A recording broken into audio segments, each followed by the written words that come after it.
The Vance Pavilion in Oak Haven is a high-performing restaurant, generating $1.2 million in annual profit. But beneath the efficiency of a peak dinner rush, the business suffers from a fatal structural imbalance. Although starting as an equal partnership, profit distribution shifted. The capital owners took $1.17 million, leaving the head chef just $30,000. They treated that money as personal equity, financing luxury cars and coastal vacations instead of reinvesting. Meanwhile, the head chef, Clara, was working 14-hour days and managing 3 a.m. supply runs just to maintain the restaurant's quality. For her, the value of the business was generated by labor, not the initial bank loan. When the gap between who creates the value and who captures the profit becomes this wide, the business loses its operational floor. The model relies on the talent not realizing they can replicate the results on their own. The tension broke when Beatrice and Julian left for the Sapphire Coast, leaving Clara to manage a 20-table graduation banquet for their most important VIP client, Mr. Sterling. It was a high-stakes event left entirely in the hands of a partner they were actively underpaying. Clara chose that moment to dissolve the partnership. By walking away, she wasn't just leaving a job, she was removing the engine from the Vance Pavilion's entire business model. This chart shows the internal collapse. Because Clara offered profit sharing and full benefits at her new venture, Aura Private Kitchen, the entire staff migrated with her. They followed the talent and the stability, not the Vance name.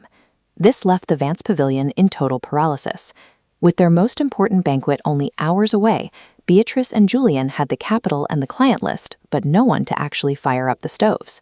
This demonstrates the fragility of a network-based business. Capital and connections provide the opportunity, but without the specialized labor to fulfill the contract, that opportunity has no actual utility. Clara launched Aura Private Kitchen using a $900,000 loan from her family.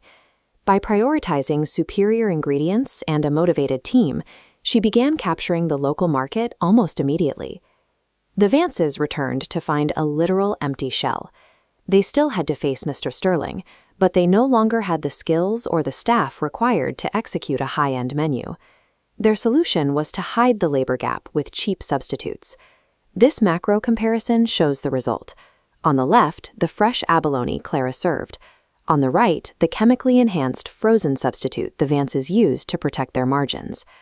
Mr. Sterling, who had spent decades dining at top-tier restaurants, detected the synthetic texture immediately. He didn't just walk out. He threatened to use his influence to ensure the local business community knew the Vances were serving fraud. When a business cuts costs on its core product to save a failing margin, it often destroys the very brand equity that gave the product value in the first place. Clara stepped in to salvage the situation, hosting Mr. Sterling's banquet at Aura Private Kitchen. The quality shift was so stark that she secured his long-term loyalty and his entire professional network in a single night. Desperate for a comeback, the Vances mortgaged their home to invest $3 million into what they thought was a luxury restaurant franchise. As this chart shows, the money flowed directly into an unverified shell company, leaving them with a zero balance account. Julian attempted one final sabotage by pressuring local vegetable suppliers to stop delivering to Clara. He hoped by choking her inventory, he could force her to fail. Clara responded by leasing an agricultural farm. While a full transition to self-sustaining production takes time, the move signaled to suppliers and creditors that she was building a business meant to survive local interference. While some owners look for a quick exit or a lucky break, others focus on making their operations more resilient. The Vances chased a shortcut and found a scam. Clara invested in her foundation and found growth. A few months later, the physical contrast was unmistakable.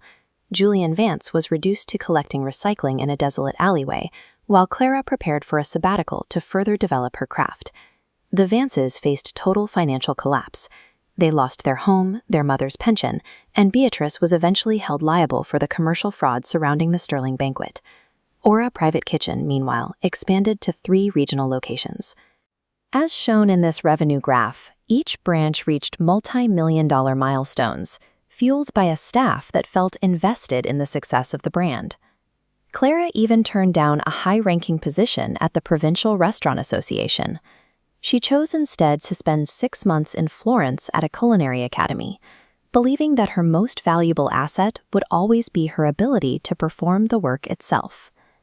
The story of the Vance Pavilion suggests that sustainable growth is a byproduct of how a business treats its ingredients, its customers, and the people executing the vision. When those 3 elements are respected, the profit tends to follow.